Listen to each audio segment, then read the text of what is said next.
no livro de São João, uma escritura um tanto longa, mas vamos ler ela. São João capítulo 4, versículo 3, sobre a mulher de Samaria, escritura bem conhecida de todos. São João 4, versículo 3. E deixou a Judéia e foi outra vez para a Galiléia. E aqui diz assim: e era necessário passar por ali, por Samaria, né? Foi, pois, a uma cidade de Samaria chamada Sicar, junto à herdade de Jacó, que Jacó tinha dado ao seu filho José. E estava ali a fonte de Jacó, e estava ali na fonte de Jacó Jesus, pois cansado do caminho, assentou-se assim junto à fonte. Era isso quase a hora sexta. Veio uma mulher de Samaria tirar água. Disse-lhe Jesus: dá-me de beber. Porque os seus discípulos tinham ido à cidade comprar comida. Disse-lhe, pois, a mulher samaritana: como sendo tu judeu me pedes de beber a mim, que sou mulher samaritana? Porque os judeus não se comunicam com os samaritanos. Jesus respondeu e disse: se tu conheceras, o dom de Deus, e quem é que te diz, dá-me de beber, tu lhe pedirias, e ele te daria água viva. Disse-lhe a mulher: Senhor, tu não tens como tirar, e o poço é fundo. Onde, pois, tens água viva? És tu maior do que Jacó, nosso pai, que nos deu o poço, bebendo ele próprio dele, os seus filhos e o seu gado? Jesus respondeu e disse: qualquer que beber desta água tornará a ter sede. Mas aquele que beber da água que eu lhe der nunca terá sede, porque a água que eu lhe der se fará nele uma fonte de água que jorra para a vida eterna. Disse-lhe a mulher: Senhor, dá-me dessa água para que não mais tenha sede e não venha aqui tirá-la. Disse-lhe Jesus: vai, chama o teu marido e vem cá. A mulher respondeu e disse: não tenho marido. Disse Jesus: dissesse bem, não tem marido, porque tiveste 5 maridos, e o que agora tens não é o teu marido. Isso dissesse com verdade. Disse-lhe a mulher: Senhor, vejo que és profeta. Nossos pais adoraram nesse monte, e vós dizeis que é em Jerusalém o lugar onde se deve adorar. Disse-lhe Jesus: mulher, crê-me que a hora vem em que nem neste monte, nem em Jerusalém adorareis o Pai. Vós adorais o que não sabeis, nós adoramos o que sabemos, porque a salvação vem dos judeus. Mas a hora vem, e agora é, em que os verdadeiros adoradores adorarão o Pai em espírito e em verdade, porque o Pai procura tais que assim o adorem. Deus é espírito, importa que os que o adoram, o adorem em espírito e em verdade. A mulher disse: eu sei que o Messias, que se chama o Cristo, vem, mas quando ele vier, nos anunciará tudo. E Jesus lhe disse: eu sou eu que falo contigo. Amém. Oremos uma vez mais. Bondoso Deus, toma-nos, ó Deus, a nossa faculdade mental, nosso coração, e que possamos ser alimentados por Ti, Pai. Pedimos em nome do Senhor Jesus Cristo. Amém. Podeis assentar, irmãos.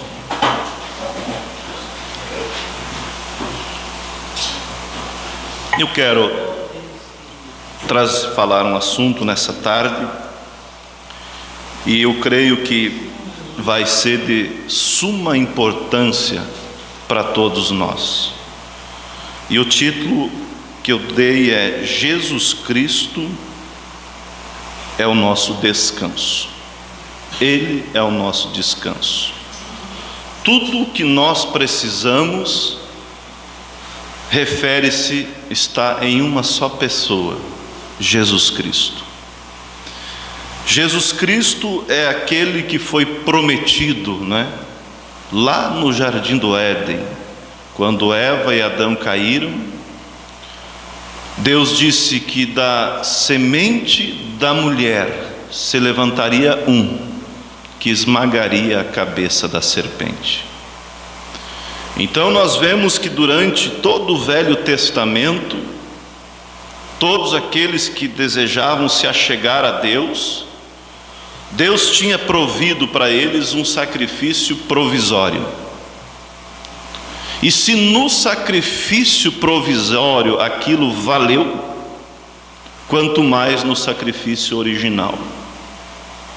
Qual é o sacrifício provisório? Nós sabemos, é a morte dos cordeiros. Para Adão, Deus matou um cordeiro, tirou as vestes, as peles daquele animalzinho e fez vestimenta para eles. Abel também ofereceu um cordeiro. Abraão, e assim todos eles, quando eles queriam se achegar a Deus e se ver livre do peso do pecado, eles sacrificavam um animal. E aquele animal, como a Bíblia nos mostra, não podia ser qualquer animal. Tinha que ser um animal limpo, tinha que ser um animal sem nenhuma quebradura, tinha que ser um animal sem mancha, sem nenhuma sarna, ou seja, um animalzinho puro, que era oferecido em favor do adorador.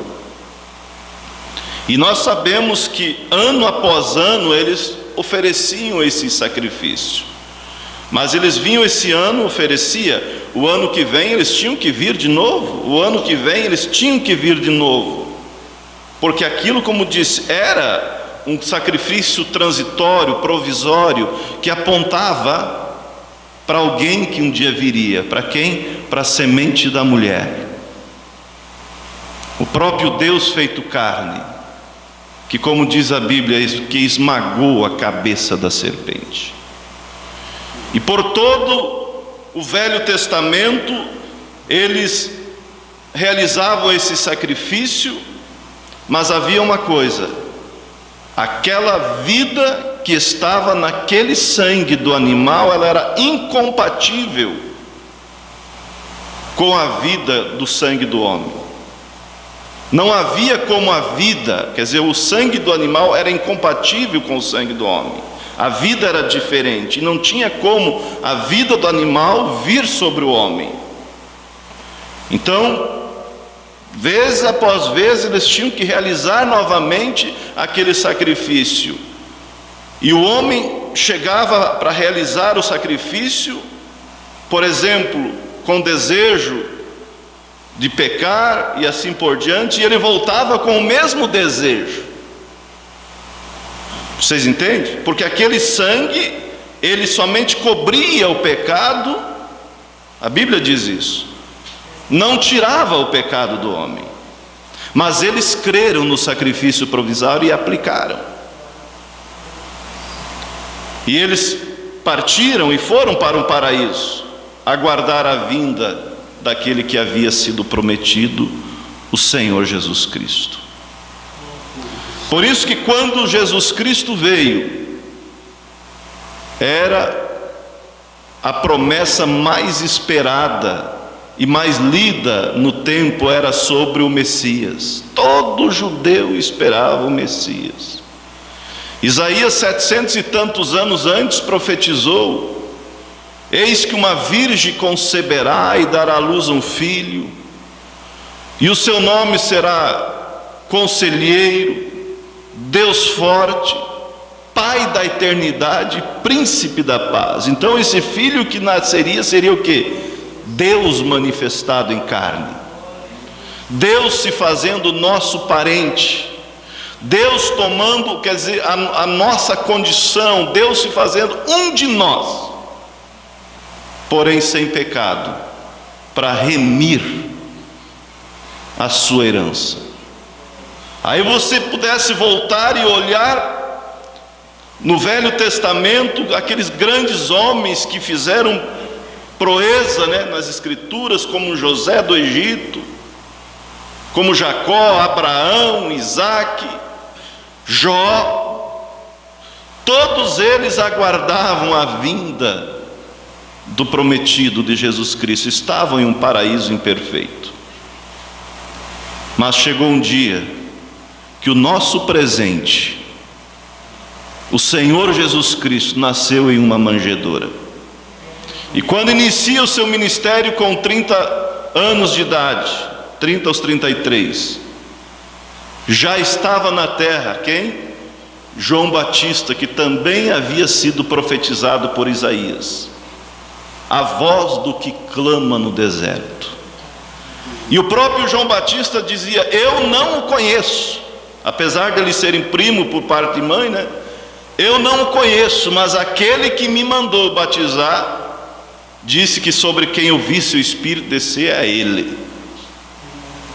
Eu não sei quem é, mas eu sei que ele está no nosso meio por aí. E o ministério de João Batista era o quê? Batizar o povo com o batismo do arrependimento para que recebesse Cristo. E ele ia ao Jordão e batizava, e batizava, e batizava.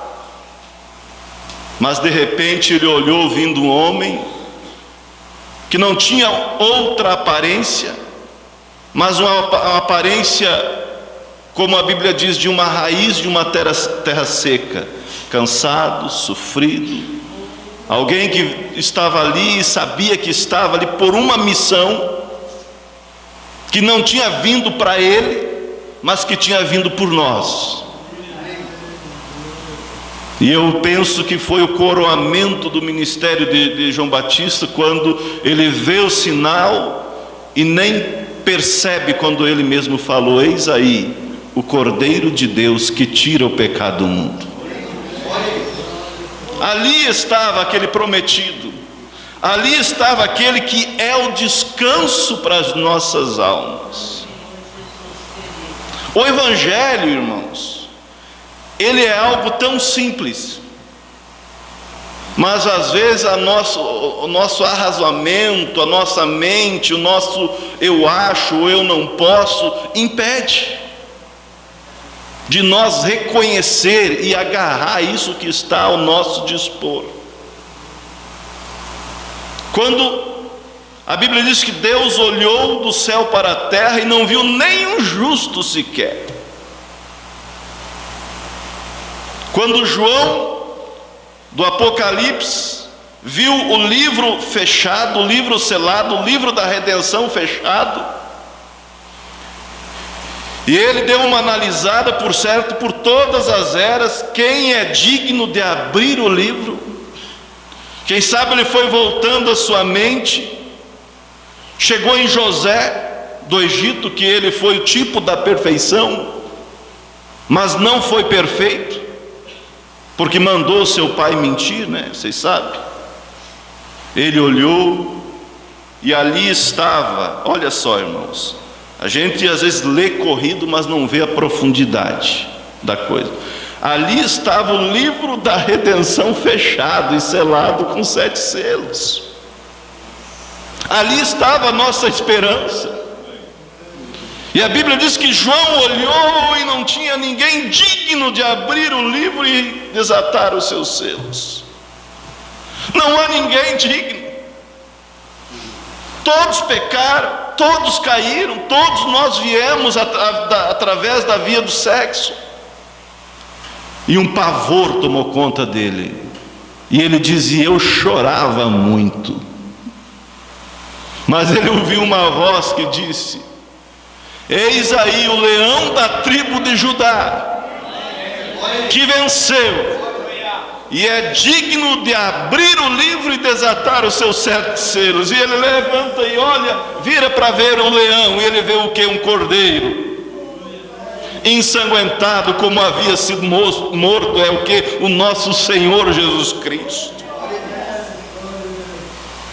Nós às vezes, na maioria das vezes, não olhamos Entende? A riqueza que está em nosso redor. Eu estava fazendo a revisão da mensagem que vai sair, creio que o mês que vem, que é o título Uma Trombeta que Dá um Som Incerto, e ali eu li algo que realmente me mexeu comigo, sabe? É uma história simples que o irmão Brana conta, mas que realmente entra lá no nosso coração e sacode.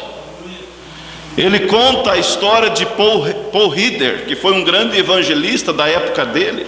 Paul Rieder, seria Paulo na nossa linguagem, né? Que foi um homem que se dedicou às missões, e ele foi para uns lugares longe fazer missão. E então o irmão Brana disse que ele adoeceu de grande maneira e estava longe do recurso. E aí os missionários disseram: nós vamos buscar um médico para você. Mas era longe. Aí o Paul disse: não precisa. Se ele me curar, curou. Se ele me levar, vou embora. Quer dizer, de qualquer forma, eu estou bem. Se ele me curar, eu continuo. Se ele não me curar, eu vou para casa. Mas ele continua adoecendo, o irmão Brana conta. Aí a ponto que ele começou a escurecer ao seu redor, começou a estar escuro. E ele disse para a esposa dele: está ficando muito escuro, eu creio que eu estou partindo. Segura na minha mão e ora comigo enquanto eu vou partir. Segura na minha mão, fica comigo e ora comigo. E aí ela segurou na mão de Paul, mas em vez de ele partir, ele entrou num transe, numa visão. E quando ele entra nessa visão, ele se viu cortando madeira, lenhando, jovem, com toda a força da juventude, lenhando ali. E o seu chefe disse: Paul, sobe lá em cima e corta um tronco e traz para baixo. Isso foi na visão, no transe, né? E ele que se viu subindo, correndo, com aquelas pernas jovens, né? Foi lá com o seu machado, ele diz de fio duplo, e já logo cortou aquele tronco, cravou o machado no tronco, e daí então fez força para, concluir a obra, fazer o que tinha sido pedido, levar o tronco lá para baixo no acampamento. Mas ele, quando começou a puxar o tronco, ele viu que a força não era suficiente. E ele forcejava, e ele puxava, e ele forcejava, e ele puxava, e começou a suar, e acabou esmurecendo. Mas que ele ouviu a voz doce do seu chefe, que disse: Pô, o que você está fazendo? Olha aí, vocês vão ler essa mensagem. Pô, o que você está fazendo? Olha, eu estou procurando levar o tronco lá para baixo para o acampamento que o senhor pediu, e não estou conseguindo, e não estou dando conta.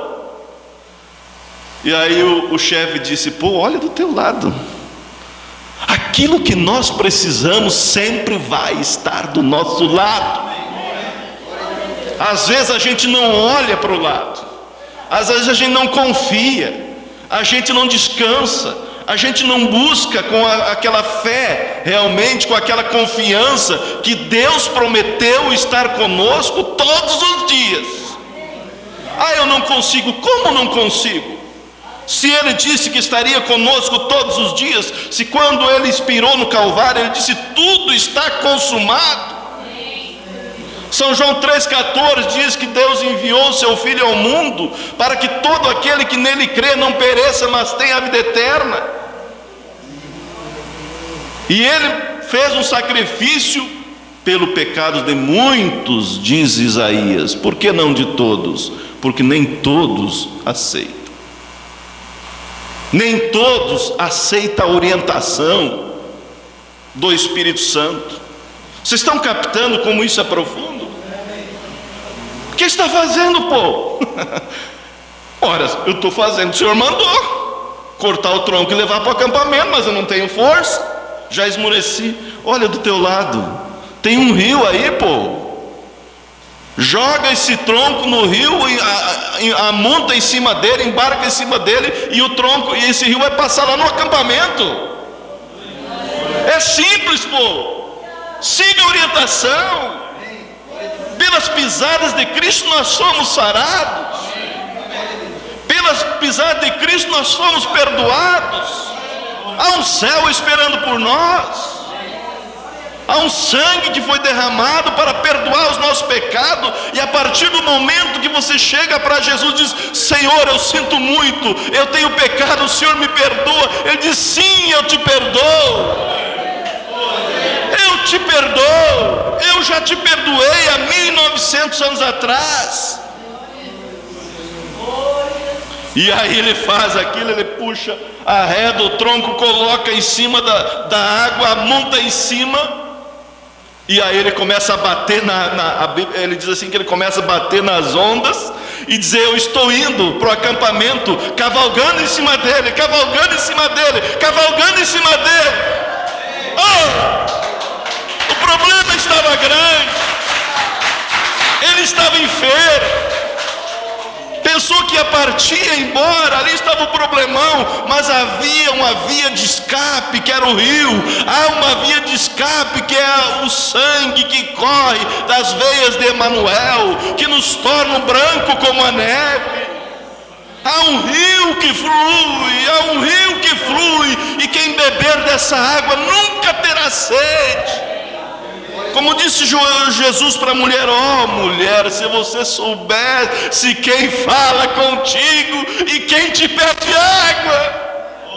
Ó mulher, te acorda, você não sabe que a oportunidade chegou para endireitar a tua vida, que vem de 5 casamentos. Ó mulher, se você soubesse, tu pedirias água e ele daria água da vida que salta para a vida eterna. Graças a Deus que ela não perdeu a oportunidade. A Bíblia diz que ela saiu para a cidade e disse: vinde e veja um homem que disse tudo sobre mim. Não é esse porventura o Messias? Não é esse porventura aquele que nós esperamos, aquele que vai endireitar a minha vida, aquele que vai me dar esperança de vida eterna, aquele que vai me perdoar? E quando ele acorda do transe, ele estava no meio da sala pulando, a mulher ainda segurando na mão dele, e ele dizendo: eu estou indo para o acampamento, cavalgando em cima dele, cavalgando em cima dele. Glória a Deus. E a irmã Brana diz, eu até anotei aqui,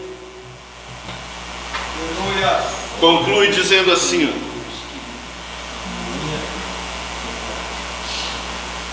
irmã Brana conclui dizendo assim: esta mensagem da palavra de Deus é a verdade, quer viva ou morra, estou cavalgando sobre ela. Não estou me debatendo com ela, não estou tentando me estressar com ela, eu simplesmente a tomei e estou cavalgando sobre ela. Deixe que os críticos se levantem, vou passar por cima de cada onda, chegarei no acampamento num dia desses, cavalgando sobre a palavra de Deus. Amém? Tenho certeza que chegarei lá.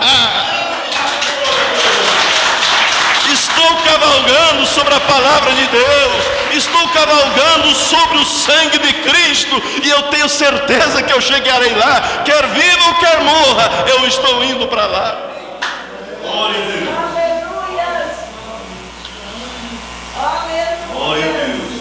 Glória a Deus. Deus tem nos enriquecido com a sua palavra, mas às vezes a pessoa corre o risco de estar mendigando sem saber o tesouro que tem. Vocês lembram aquela história, para ilustrar, daquele homem que comprou uma passagem de navio para fazer a travessia e só tinha para passagem e alguns troquinhos. Foi lá, comprou a passagem e reservou uns troquinhos para comprar algumas bolachas, algumas águas. E aí, quando todo mundo ia almoçar, ô fulano, vamos almoçar? Não, eu não vou almoçar.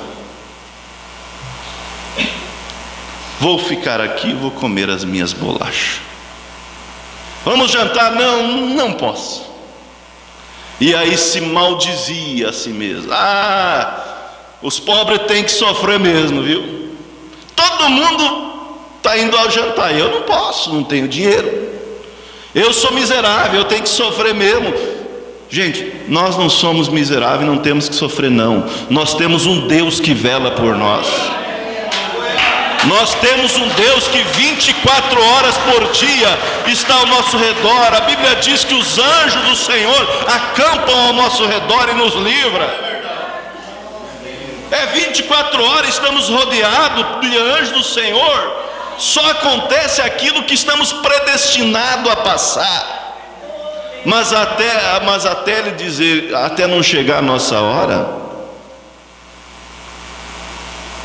temos sim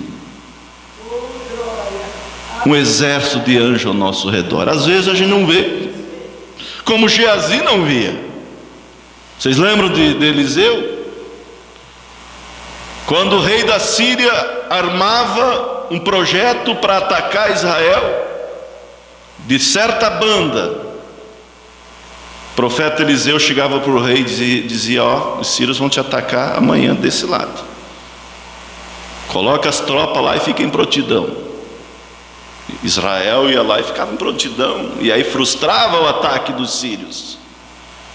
Não deu certo, voltavam, armavam outra estratégia. Vamos atacar então desse lado sul agora. Lá estava Israel de novo pronto. Por quê? Porque havia um profeta ali que avisava. E Deus tem nos avisado que a palavra de Deus ainda é verdade. A doutrina cristã ainda é verdade. A doutrina dos apóstolos ainda é verdade. Deus não mudou. As pessoas mudaram, mas Deus ainda é o mesmo ontem, hoje, eternamente. Isso incomodou o rei. E ele disse: quem é o traidor no meio de nós aqui? Cada plano que eu faço, Israel está sabendo. Mas tinha um ali que tinha um pouco de visão, né? E disse: não, meu senhor, não tem nenhum traidor aqui. Acontece que eles lá em Israel, eles têm um profeta lá. E aquilo que você planeja em sua cama, o profeta vai lá e conta para o rei. Se o problema é o rei, é o profeta, então vamos buscar o profeta. O homem pensa que pode mais que Deus. Como buscar o profeta? Se o profeta era a boca de Deus, o profeta estava sob a unção de Deus, mas ele foi, armou seus homens, rodeou a casinha lá de Eliseu e estavam prontos para o ataque, para pegar Eliseu. E Geazi se apavorou, né? E disse: meu senhor, estamos rodeados. O senhor dá uma olhada lá fora, não tem como escapar. Se Eliseu fosse gaúcho, ele estava tomando um chimarrão e continuou tomando. E só disse: Senhor, abra os olhos do moço para que veja. Abra os olhos do moço para que veja, não só os olhos natural, mas os olhos espiritual. E quando Deus abriu os olhos de Geazi, ele viu que era mais os que estavam a seu dispor, as protegendo, que os seus inimigos. Se isso funcionou no período do Velho Testamento, sobre o sangue de animais, será que não funciona hoje? Claro que funciona. Jesus Cristo é o mesmo ontem, hoje, eternamente. Jesus Cristo ainda liberta, Jesus Cristo ainda dá a paz. Mas o que acontece é que às vezes nós acabamos deixando a incredulidade minar, e a incredulidade ressuscita o problema. Mas quando nós nos posicionamos na palavra de Deus, dizemos: não, eu tenho direito à paz. Porque a Bíblia de Isaías diz que o castigo que me traz a paz estava sobre ele, e pelas suas pisaduras fomos sarados.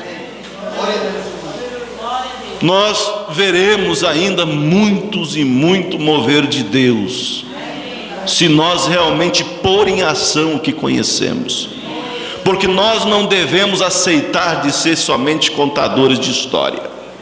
Deus fez, Deus fez, Deus fez, mas Deus ainda faz, Deus ainda liberta, Deus ainda transforma. Se nós pudéssemos ver por onde Deus nos conduziu até chegar aqui,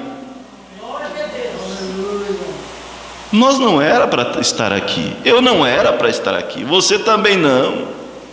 Deus cuidou de tudo desde o princípio. Por exemplo, cuidando do meu avô, casando com a minha avó, meu pai casando com a minha mãe, para trazer eu à existência num caminho aonde eu pudesse conhecer o Evangelho. E a gente acha que Deus não fez nada. Deus zela da sua semente, Deus zela da sua planta, das suas ovelhas, sim. Mas aí aquele homem seguiu na travessia, pegou uns 2 sacos de bolacha lá, e olha que bolacha é bom, mas todo dia não, né?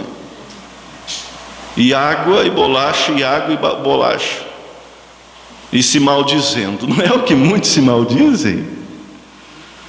Gente, nós não precisamos, repito, nós temos um sangue que fala por nós. Nós temos ao nosso dispor um Jesus Cristo vivo, um Jesus Cristo vivo que ainda transforma. Mas às vezes nós não queremos nos render, nós não queremos botar a cara no pó e dizer: Senhor Jesus, eu preciso de Ti, eu preciso de uma mudança, eu não concordo, eu não fui feito para o inferno, eu não fui feito para o fracasso, mas eu fui feito para os céus, porque o sangue foi derramado.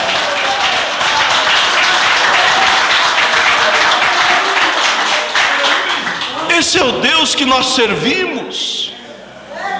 Há homens lá em cima já dizendo: graças a Deus pelo dia que eu tomei uma posição por Cristo. Quantos e quantos? Você imagina Zaqueu como está lá em cima hoje?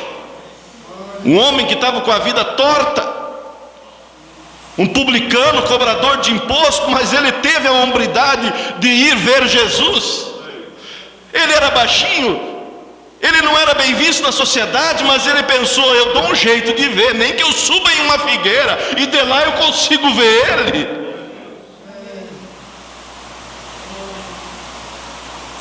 E a fé de Zaqueu fez contato com Jesus Cristo.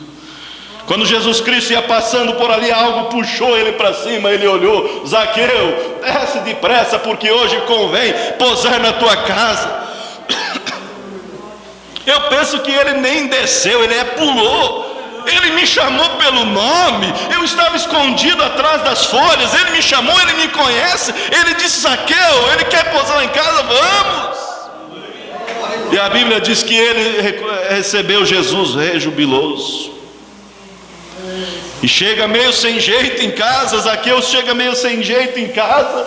E quando chega em casa, quando Cristo entra na casa de Zaqueu, assim como Cristo entra em nossa vida, Zaqueu já disse para Jesus: Senhor, se eu tenho defraudado alguém, eu vou devolver 4 vezes mais, e eu dou a metade dos meus bens aos pobres, Senhor. Em outras palavras, Jesus poderia ter dito: eu sabia que eu não estava enganado. Mas o que disse Jesus? Esse também é filho de Abraão. Esse também é filho de Abraão. Hoje entrou salvação em tua casa, Zaqueu, porque esse também é filho de Abraão. Quem mudou Zaqueu? Quem mudou a mulher que tinha 5 maridos? Quem mudou tantas pessoas ali? O gadareno, quem mudou? Um homem que, quer dizer, era morada de uma possessão de demônios. Um homem que não podia viver em comunidade. Um homem que era o terror da família. Na mensagem maníaco de Gadara, o profeta fala sobre esse caso. Um homem que vivia nos sepulcros, tinha morada no cemitério, É o lugar que o diabo gosta, onde há morte. Por isso ele levava a sua presa aonde há morte. A Bíblia diz que tinha morada nos cemitérios e que as correntes não o suportavam. Quando ele ia vindo para cá, quando ele vinha para casa, a mulher já logo dizia: filhos, fujam, que o teu pai está vindo. Ele vai quebrar tudo de novo. Fuja! E era um saltando por uma janela, outro saltando por outra, e um pousar no mato. Quantas pessoas nós vemos relato que a mulher tinha que pousar no mato porque o homem chegava, mais um gadareno com a carga de demônio nas costas. Vocês já não ouviram esses relatos? Sim, nos nossos dias. Ele era o terror, mas quando aquela legião o deixava, ele se sentia sozinho, sem aquela opressão. Quem sabe ele chorava e dizia: por que eu sou assim? Eu queria estar com meus filhos, eu queria estar com a minha esposa, mas eu não posso, não há como. Não há como. E ali ficava ele naquela condição.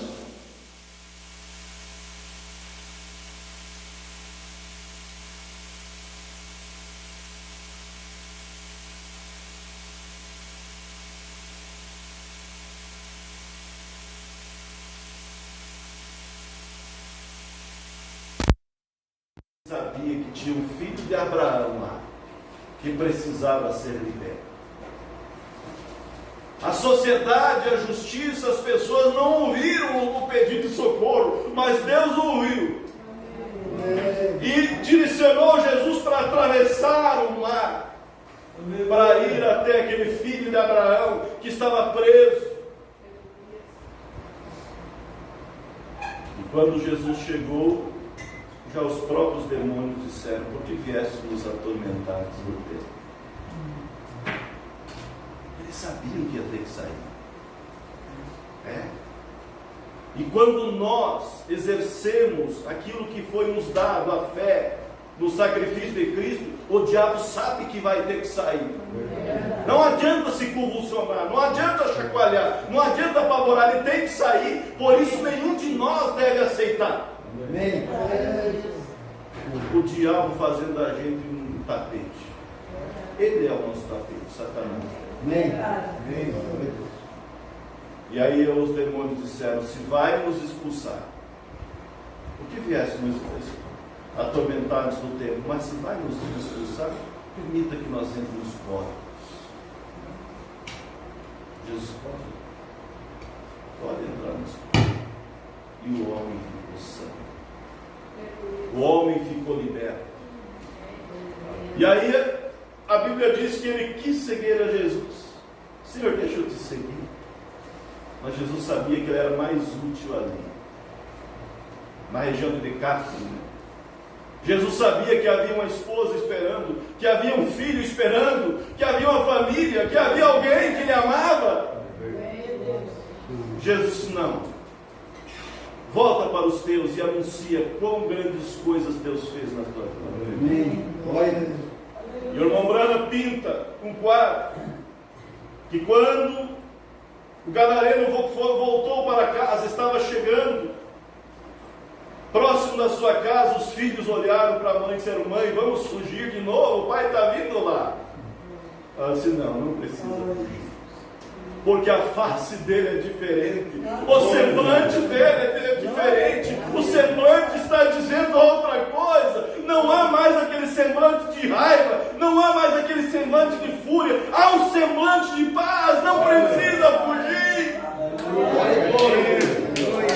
E quando ele chega, a mulher olhando de canto, os filhos olhando de canto, e a mulher diz: o que aconteceu contigo, homem? O que aconteceu contigo, homem? Ele disse: você nem sabe. Eu encontrei com Jesus de Nazaré, aquele profeta que anda por aí. Ele foi até onde estava e me libertou. Eu sou livre agora. Eu sou livre. Eu sou anunciador da palavra de Deus. Será que Jesus libertou e não libertou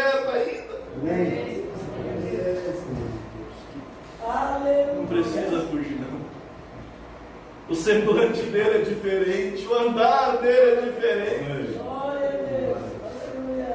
A Bíblia diz que o coração alegre formoseia o rosto, não formoseia? Amém. E a pessoa, quando tem Deus, é diferente. Deus ainda liberta. O que precisamos é o que? Saber o que temos ao nosso dispor. Saber o que foi comprado por Cristo para nós no Calvário.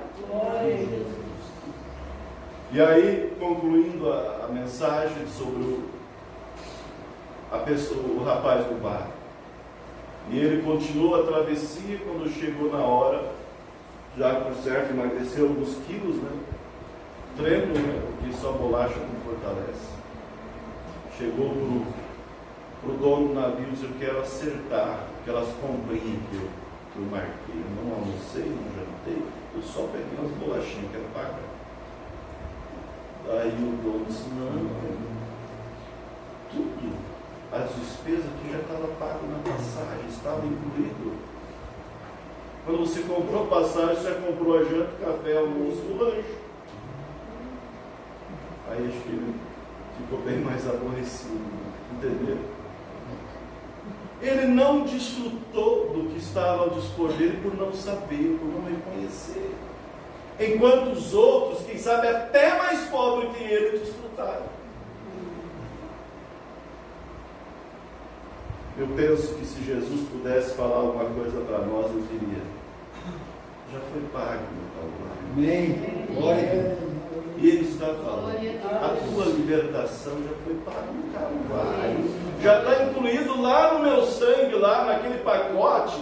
Já está incluída a tua salvação, a tua cura, a tua paz. E por que alguém ousa morrer e ir para o inferno com a salvação paga? Por que Paulo ia trazer aquele tronco arrastando sem força, se havia um rio que passava ali? E há um rio da graça, que nós podemos entrar nessa graça, e essa graça vai nos levar, essa graça vai nos ajudar a mortificar a carne. É só nós, vocês estão entendendo? É só nós embarcar na senhorita graça e dizer: Jesus, obrigado pelo Calvário, Jesus, obrigado pelo perdão, Jesus, eu sou um representante seu aqui, eu estou incluído no teu sacrifício. Eu estou cavalgando, indo para o acampamento, cavalgando e batendo na água, cavalgando. Olha, quando ele acorda na sala, se for enfermidade, não tinha mais nada. Glória. Foi uma experiência para ele, mas que experiência para nós aplicar. Parece que a gente não consegue se expressar, mas para nós aplicar, sabe o quê? Na senhorita graça, no sacrifício de Cristo, no preço consumado. Saber que eu e você podemos sim estar naquela reunião. Aquela reunião que se fará nos ares. Quando a Bíblia diz que os mortos em Cristo ressuscitarão primeiro. E nós, os que estivermos vivos, no abrir e fechar de olhos, seremos transformados. E como eu sempre digo, quem sabe a gente vai começar algum diálogo com eles, dizendo: você ressuscitou? Você voltou? Então o rápido vai acontecer? Sim, vai acontecer. E nós vamos ter que concluir a nossa conversa nos ares. Porque haverá, pense, irmãos, haverá uma reunião nos ares. Glória a Deus. Nós vamos até os ares. Acima das nuvens, e Cristo volta a nos recepcionar. Amém. Se isso é pouca coisa, então eu não sei o que é riqueza. Glória a Deus. Glória a Jesus. Quando aconteceu o arrebatamento, nós vamos até os ares e ele vem. O belo, lindo noivo, com as marcas ainda dos cravos, virá nos recepcionar e dirá: vamos embora. Tudo acabou. E a Bíblia diz que ele enxugará as nossas lágrimas e dirá: não chore mais, tudo acabou. Tudo acabou. Não tem mais cabelo branco, não tem mais hospital, não tem mais decepção, não tem mais o diabo para incomodar, tudo acabou, vamos para casa. Glória a Deus. Não percam de estar. Vamos seguir. O diabo se levanta. Claro que se levanta. Você acha que não? Você acha que ele está de braço cruzado? Claro que ele quer impedir, porque ele tem ciúme do que é nosso. Mas não vai impedir, porque nós vamos amontado, né? Embarcado nessa graça do Senhor, nesse sacrifício que Ele fez, nessa mensagem que Ele nos enviou. Quero os críticos falem, deixem de falar. Nós vamos embarcar nessa mensagem, nesse evangelho. Esse evangelho, como a Bíblia diz, que a família do céu está edificada sobre o fundamento dos apóstolos e dos profetas. Não sobre uma teoria de homens, mas sobre isso aqui. Deus abençoe a todos. Vamos cantar o hino.